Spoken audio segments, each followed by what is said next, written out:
The glass door shut behind me with a soft click, but nobody turned. I stood there for a moment, letting the air settle on my skin, heavy with the scent of new leather and polished chrome. I knew this place better than anyone, yet in that moment, I felt like a stranger walking into borrowed space. "Welcome back!" James's voice rose, cheerful and bright. He walked quickly toward a white couple who had entered just before me. "So glad you stopped by. We just got the latest models in. Let me show you around." They laughed with him, shaking his hand. He offered them coffee, a smile stretched wide, every word dripping with warmth. I stepped closer, clearing my throat. "Excuse me." James lifted a hand without looking at me. "One moment." He turned his back, guiding the couple toward the desk. The woman glanced over her shoulder at me, her smile faltering. I caught her eyes for a second. She looked almost guilty but said nothing. I tried again, louder this time. I was hoping someone could help me. James cut across my words, his voice sharp, but still wrapped in politeness for his chosen customers. "Ma'am, please wait. I'll be with you when I can." I felt the heat rise in my chest. Wait. As if I hadn't just walked into my own dealership. As if I were invisible until he decided otherwise. The man chuckled softly, almost nervously. "Looks like you've got a busy afternoon, huh?" James laughed with him. "Yeah, sometimes the wrong crowd comes in at the wrong time." My stomach twisted. The wrong crowd. I stepped closer, my voice steady but colder now. "Do you always treat customers like this, or just the black ones?" The couple froze. The woman's hand tightened on her purse strap. The man looked at James, waiting to see how he would answer. James didn't hesitate. He let out a short scoff. "This is not the place for you. Maybe try a cheaper lot across town. They'll have something that fits your situation." The words landed like a slap. I swallowed hard, forcing my face still. The couple shifted uncomfortably, their smiles gone, eyes darting between us. The man finally muttered, We can come back later." But James shook his head quickly. No. Don't worry about her. Let's get you into that new model we talked about." I stood there silent, the hollow opening in my chest. Not the place for me.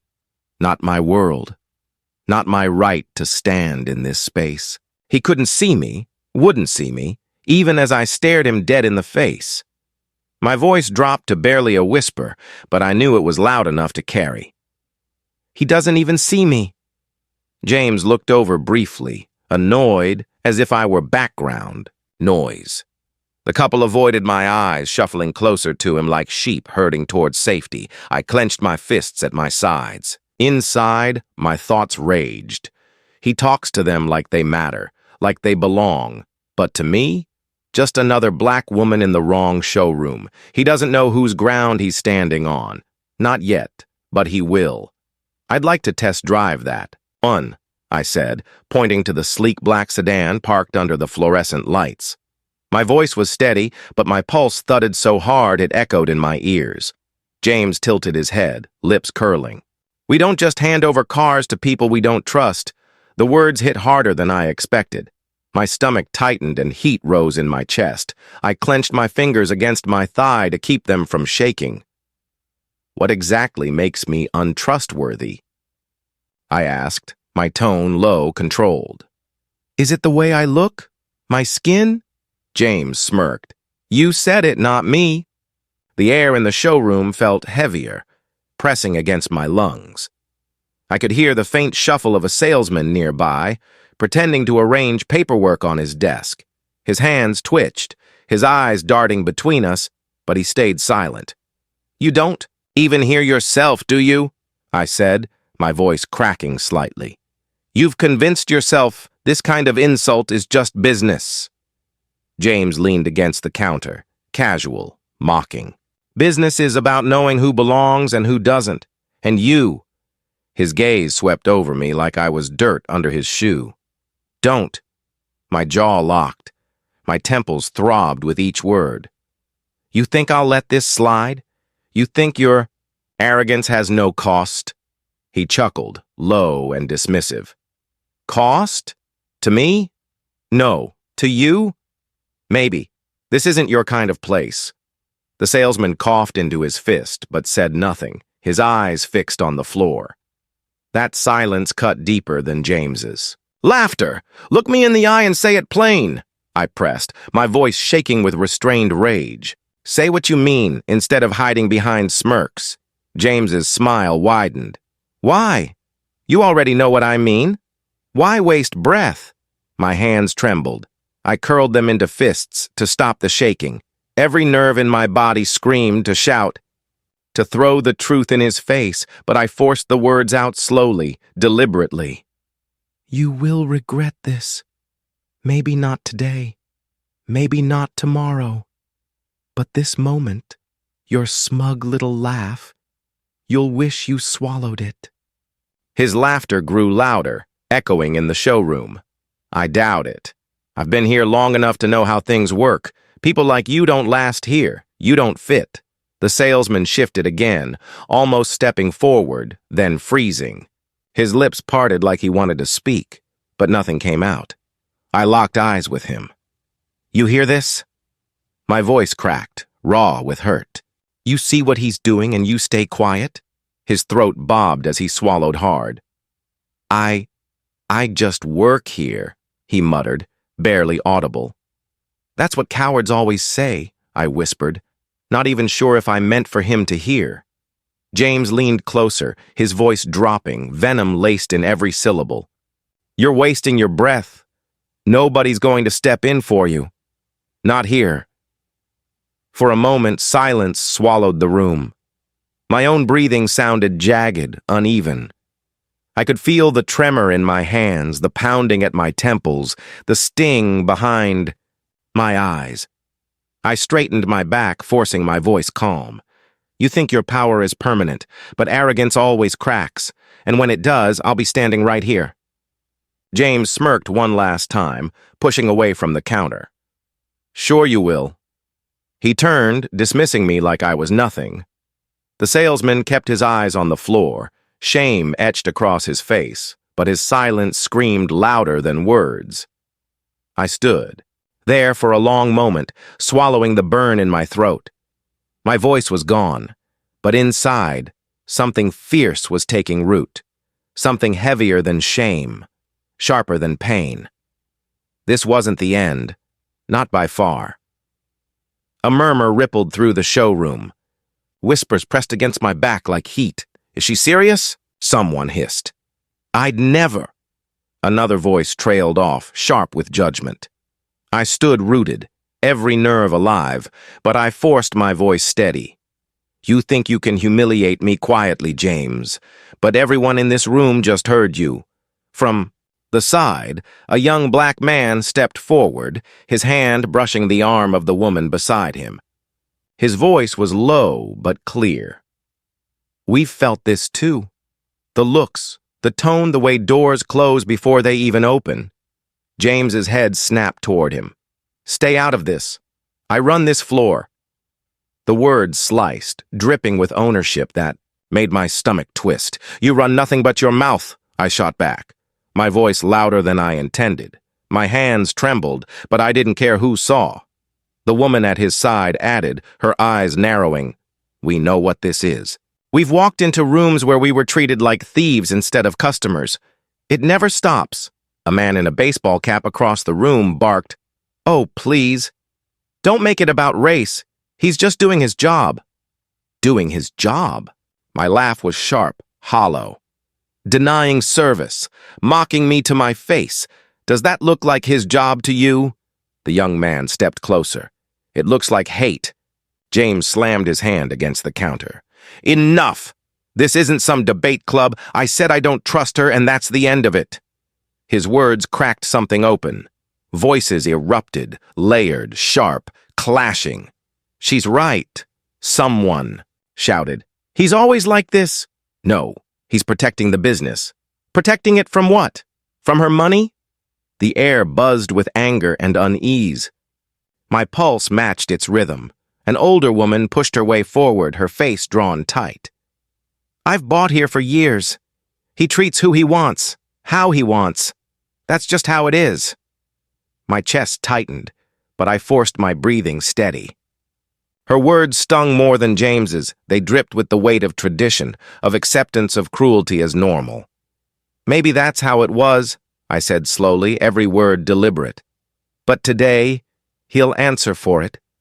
A silence settled, for half a heartbeat before voices swelled again, louder, more chaotic. Customers clustered closer, their whispers no longer private but pulsing through the room. A circle formed. Faces turned toward James, toward me, toward the truth laid bare in this ugly light. My throat tightened, but my voice didn't waver. You wanted me invisible. Instead, you've made me seen. The ring of witnesses closed in. No way to turn away now. I stepped aside, fingers curling tight around my phone. My pulse was steady now, no longer the shaky rhythm James expected. When my assistant's voice came through, I breathed out slowly. "Do you need me to come down?" he asked. Calm, professional, always reading my tone. I glanced at James, still standing stiff behind the counter, arms crossed like a shield. "No," I said, keeping my voice even. "This is personal." There was silence on the line. He understood, without needing more words. "Call me if that changes," he replied, and hung up. The sound of the call ending wasn't loud, but James's laughter cut through it like a blade. "Personal?" he mocked, leaning over the counter. "What's that supposed to mean? Calling your boyfriend?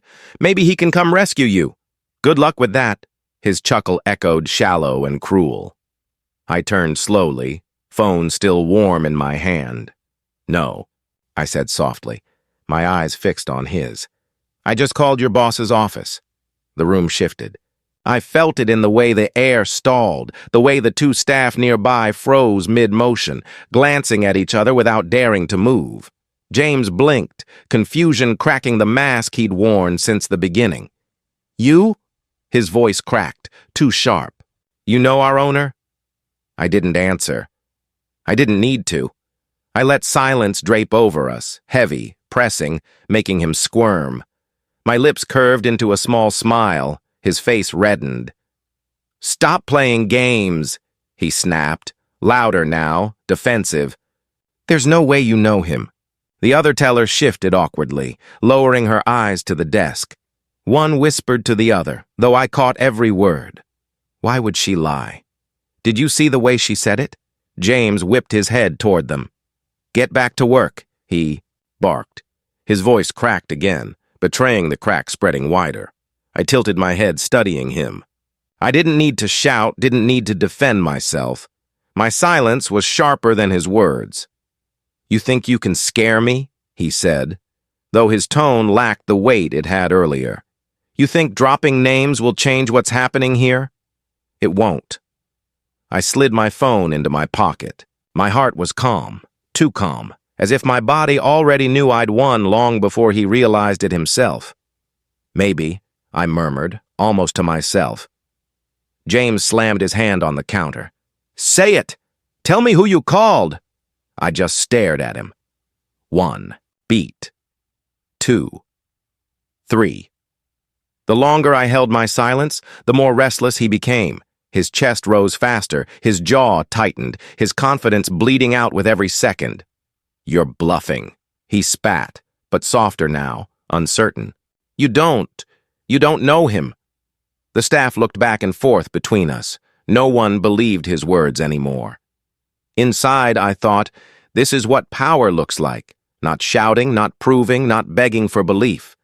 Just letting the truth sit quietly, making space for fear to do the rest. James leaned forward, whispering harshly as if hiding his unraveling nerves from the others. "If you really know him, prove it." I smiled again. A slow, measured thing that didn't reach my eyes. "You'll see soon enough." The silence that followed wasn't empty. It was heavy, humming with the weight of what I hadn't said, and in that silence, his power crumbled. James's voice cut through the murmur of the showroom like a knife. "What game are you playing?" I felt my jaw tighten. He still thought this was a joke, a trick, something beneath him. I locked my eyes on his. No game, just the truth you're about to choke on. His brows pinched, but before he could, "Scoff!" I raised my voice. I wanted every ear in that room to hear me. "I own this dealership. Every brick, every car, every paycheck signed, mine." The words bounced off the glass walls. A wave of gasps rippled through the customers standing nearby. Even the ones pretending to browse froze, their hands hovering awkwardly over car doors, eyes locked on me. James's face twisted. "You! The owner! That's impossible." I stepped closer until only inches separated us. My heart pounded, but my voice stayed steady. "Is it so impossible because I'm black? Or because I'm a woman?" His mouth opened, then shut. The silence that followed was heavier than any insult. It pressed against the air, suffocating him more than my words ever could. For a moment, I thought he might laugh, might wave me off as if I'd lost my mind. But before he could speak, a quieter voice cut through. "She's telling the truth." Every head turned toward the salesman by the corner desk. His hands trembled slightly as he set down his clipboard. He cleared his throat. "I've seen her. At corporate meetings. More than once. She sits at the head of the table." James spun toward him, his face draining of color. You're lying." The salesman shook his head. "No, I'm not. Everyone in upper management knows her." My chest swelled with both fury and relief. I had been holding this truth like a blade behind my back, waiting for the moment to strike. And now, it landed. "You've been standing here, James," I said softly, almost gently, "treating me like I'm less, humiliating me in front of strangers. And all this time, you were barking orders in a house that isn't even yours." A woman in the crowd whispered, "She owns it?" Another gasped. Someone muttered, "Unbelievable." The room buzzed with disbelief and shame, but all I saw was James shrinking. He swallowed hard, his arrogance leaking away like air from a punctured tire. If that's true?" His voice cracked. "Why didn't you say so earlier?" I laughed, but it wasn't the kind of laugh that carried joy. It was sharp, bitter. "Why should I have to announce who I am? Shouldn't respect be the default? Or do you only offer it when someone proves they outrank you?" He flinched. The customer's eyes pinned him to the wall more effectively than chains. Inside, I felt a mixture of rage and sadness. Rage at him, yes, but sadness too. Because this wasn't new. I had walked into countless rooms where people looked through me until they learned my title. Then suddenly, I mattered. Suddenly, I was visible. I let the silence stretch again, let him stew in it. His throat bobbed as he tried to speak, but nothing came out. Finally, I leaned in closer, my voice a whisper only he could hear, though the entire room strained to catch it. "You see me now, don't you? Not just a black woman you thought you could dismiss. You see power, you see ownership, and it terrifies you." His eyes darted around, desperate for rescue, but no one moved. The salesman stared at his shoes. Customers kept their distance, watching the spectacle unfold like a trial. "You're finished here," I said, straightening my spine. "And you know it." The words weren't shouted. They didn't need to be.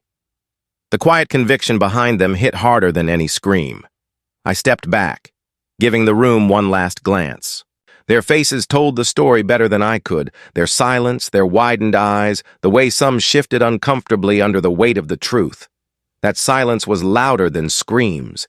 It was justice echoing in the open air, and James stood in the middle of it, pale, shaking, the mask of superiority ripped away. "I can explain." James's voice cracked as the room pressed in. "This is a misunderstanding. I was testing her. You all don't get it." I didn't even blink. My chest burned with the weight of his lies, but my words came out sharp, steady. No, you weren't testing me. You revealed yourself, James. Every sneer, every word. You showed who you really are. His eyes darted around the room, searching for a lifeline. None came. You think you're the first? A man from the back called out. His tone was laced with old wounds. You did the same thing to me when I tried to cash my check. Yeah, a woman's voice cut in. Made me wait hours, asked for extra papers nobody else needed. Another added, you humiliated my mother, treated her like dirt. The voices collided, anger overlapping, their pain spilling into the open. James raised his hands as if to push the crowd back. His fingers trembled. Sweat dotted his forehead. Please, please, that's not fair. I was under pressure. I didn't mean... You didn't mean? My laugh was bitter. Every choice you made was deliberate. Every word dripped with contempt. You didn't slip up, James. You showed us exactly who you are. He shook his head wildly. I built this branch. I gave my life to this company. You think I'd throw it away over someone like me? My voice cut through his sentence, cold as steel. Silence fell. The witnesses looked at me, waiting, the truth hanging heavy. James swallowed hard, but his voice broke. That's not what I meant. It's exactly what you meant. I stepped closer. My pulse thundered in my ears, but my tone stayed calm, measured. You don't represent this brand. You don't represent me. You're done. He stumbled back, almost tripping on his own polished shoes. His hands reached out, grasping for something to steady him. Nothing was there. No, please, don't. Ruin me. His voice cracked high, desperate. I've got a family, kids in school, a mortgage. Please, you can't take this from me. I stared at him, his face pale, his shirt damp with sweat. A man who once towered over me with arrogance now shrank into himself, pleading. You should have thought of that, I said quietly, before you humiliated mine. Gasps rippled through the crowd. James's lips trembled. I was just doing my job, trying to keep order. You know how it looks when a black woman walks in and asks for her own money? I snapped. That's what you mean, isn't it? Order, to you, meant reminding us we didn't belong. Order meant stripping us down until we felt small. But today, I leaned closer, my voice a whisper sharp enough to cut. You're the one on your knees. I wasn't racist, he blurted, voice breaking. I was strict with everyone. No, you weren't. A woman from the side stepped forward, eyes blazing. You never questioned the white customers, never made them feel like criminals. James's face collapsed under the weight of her words. He tried to speak, but nothing came out. Your pattern is clear, I said. Too many voices, too many wounds. They can't all be lying. He shook his head, mumbling, no, no, no, as if repeating it would turn back time. You don't get to define reality anymore, I said. The witnesses pressed closer, their anger now a tide. We remember, someone muttered, every single slight. James's chest heaved. He clutched at his tie, yanking it loose as though it strangled him. His words spilled, frantic. I worked hard. I made sacrifices.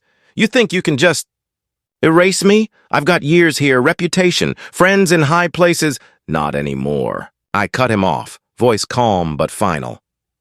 You burned it all the moment you chose pride over decency. He froze, staring at me as though waiting for mercy. But there was none left. Please. His voice had shrunk to a whimper. Please don't do this. I'll lose everything. You already lost it, I said. The moment you saw my skin before you saw my humanity. The silence that followed was crushing. His shoulders caved, his body folding in on itself. His hands shook so violently, I thought he might collapse right there. I looked at him, this man who once wielded power with such ease, and all I saw was fear. Fear of being exposed, fear of being powerless. The witnesses murmured, their anger simmering, but I raised a hand. They quieted. James's eyes met mine one last time, wide and wet. You don't understand. I never thought it would come to this. I do understand, I whispered. Because it always comes to this, James. One way or another, the truth surfaces. He pressed a trembling hand to his face, covering his shame. His voice was broken now, barely audible. I'm finished. Yes, I said. You are. And for the first time, he didn't argue. The lobby was louder than usual, not with transactions or phones ringing, but with whispers. I felt every pair of eyes turn toward me as I walked to the center of the floor. My chest was tight, but my voice came out steady. Let me be clear, I said, raising my head so no one could mistake the weight in my words. Racism has no place in my business. Not now. Not ever. Gasps spread like fire. Some customers froze mid-step, receipts in hand. A few staff members exchanged frantic glances. James's face turned pale, then flushed red. His voice cracked as he stumbled forward. Please not here. Not like this. I met his stare and refused to flinch. Yes, exactly here. Exactly like this. He shook his head almost violently. You don't understand. This is my life, my family. And what about the lives you've crushed with your arrogance? My voice rose before I caught myself, but I didn't soften. How many customers walked out of here humiliated because of you? How many people left in tears? The room went silent. Then a woman near the counter spoke softly, but clear enough for all to hear. She's right. I've seen it. James's eyes darted toward her, then back to me. You can't do this. Not here, in front of everyone. You'll ruin me. I stepped closer. My hand trembled, but my words didn't. You ruined yourself the moment you treated a black woman as if she was less. You're fired. Effective immediately. His knees nearly buckled. The sound that came out of him was half whisper, half moan. This can't be happening. It is. I inhaled deeply, steadying the thundering in my chest. And it's happening right now. A customer clapped. Just once, sharp and certain. Another joined, and then another. A ripple of applause filled the lobby. Finally, a man shouted from the back. About damn time. But not everyone cheered. A staff member muttered, "Is this really necessary?" I turned my gaze toward her. Necessary? Look around. Every person standing here will remember this moment. They'll remember whether we stood for justice or turned our heads. That's the kind of business I run. If you don't like it, you're free to leave with him. The staff member lowered her head and said nothing. James gripped the counter, like it might hold him up. His lips trembled as he whispered, "Please, I'll change. Don't end me like this." You ended yourself the day you chose cruelty over humanity, I said, my voice softer now, but sharper than a blade. This isn't revenge, James. This is accountability. For a second, no one moved. Then a young teller, no more than 20, spoke nervously. I'll keep working here, because she's right. This matters. A customer nodded in agreement. I'll keep buying here too. You're doing the right thing. That released something inside me. My chest loosened, and for the first time all day, I took a full, steady breath. James's eyes darted desperately around the room. Someone tell her this isn't fair. A man near the door raised his voice. Fair? You humiliated my sister here last month. Do you even know what that did to her confidence? She cried for days. Don't you dare talk about fair. James's face crumpled. I didn't. Yes, you did. I cut in firmly. And today, the world is watching. Today, you face it. The silence that followed was heavier than any noise could have been. I looked at him one last time. Hand. Over your badge and keys.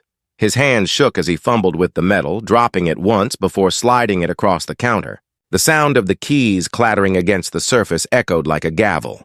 He muttered, barely audible, "You'll regret this." "No," I said, standing tall. "The only thing I regret is not doing it sooner." The applause swelled again, this time stronger, sharper, and filled with something that felt like justice. I breathed in, slow and deep, feeling the weight lift from my chest. My heart steadied. For the first time, it beat not with rage, but with resolve. James staggered toward the exit. The automatic doors opened with their familiar chime, but this time it sounded like freedom. As he disappeared into the daylight, I let the silence settle, then faced everyone watching. "This is who we are now," I said quietly, but every person in that room heard me. "We will not tolerate hate. We will not excuse it. Not here."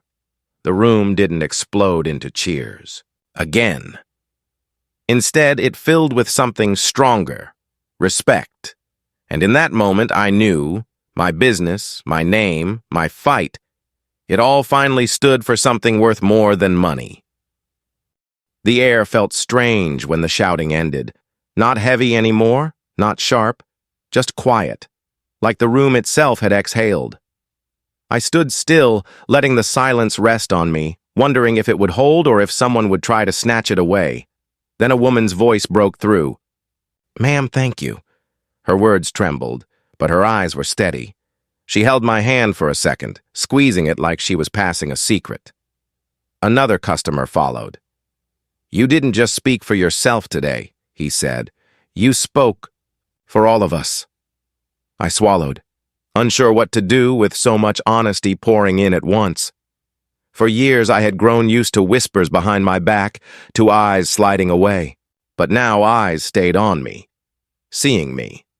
Then I felt a tug at my sleeve, a small voice. "Thank you for showing me I can own something too." I looked down. A little black girl stood there, clutching her mother's purse strap. Her eyes were wide, full of wonder that scared me in its weight. She was too young to carry hope that big. I bent closer, lowering my voice to her level. "You can, baby. Don't ever let anyone tell you otherwise."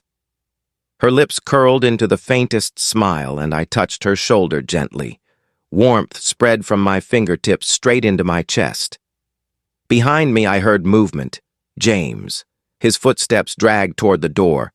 His voice cracked in pieces, desperate and half-swallowed. I didn't mean—" His words scattered, falling useless in the space no one wanted to fill. "I just thought—" But no one answered him. Not me. Not the customers. Not the staff. His apologies died in the air, and the door closed with the softest click, like a page turning itself. I gathered my staff near the counter. Their faces were uneasy, waiting for me to say what came next. This place. My voice shook, but steadied. This place must stand for dignity, not division. Every soul who walks through that door deserves respect. Not suspicion, not shame. Respect. Murmurs of agreement rose up. One by one, they nodded. Some whispered, "Yes," others, "We promise." A young teller, her eyes still damp from earlier, spoke louder than the rest. "We'll do better. You have my word." I let the words settle over me, like balm on a wound that had burned too long. When the last customer drifted out, when the last staff member returned to their station, I stayed alone at the center of the room. The chairs were empty, the papers still, yet something lingered, something alive. I closed my eyes and whispered to myself, so softly I almost didn't hear it. They saw me today, truly saw me. And in that quiet reckoning, I understood. Sometimes, justice isn't thunder. Sometimes it's just the sound of people finally listening.